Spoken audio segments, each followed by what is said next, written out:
Ephesians chapter 2. And you he made alive, who were dead in trespasses and sins, in which you once walked according to the course of this world, according to the prince of the power of the air, the Spirit, who now works in the sons of disobedience, among whom also we all once conducted ourselves in the lust of our flesh, fulfilling the desires of the flesh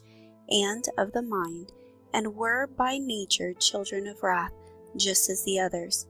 But God, who is rich in mercy, because of his great love with which he loved us, even when we were dead in trespasses, made us alive together with Christ. By grace you have been saved, and raised us up together, and made us sit together in the heavenly places in Christ Jesus,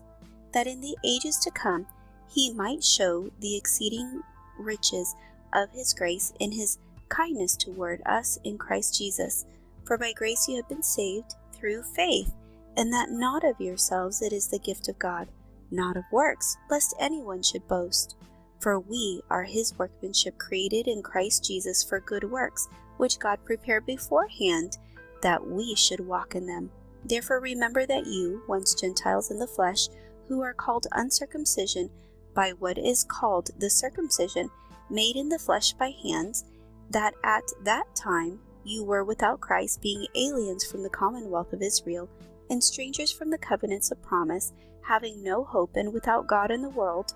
But now in Christ Jesus, you who once were far off have been brought near by the blood of Christ. For he himself is our peace, who has made both one, and has broken down the middle wall of separation, having abolished in his flesh the enmity, that is the law of commandments contained in ordinances, so as to create in himself one new man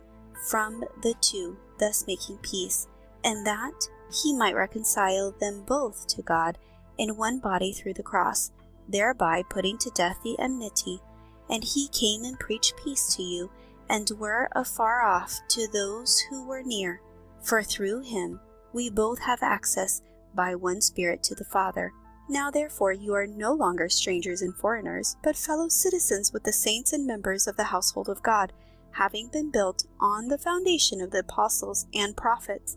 Jesus Christ himself being the chief cornerstone, in whom the whole building, being fitted together, grows into a holy temple in the Lord, in whom you also are being built together for a dwelling place of God in the Spirit.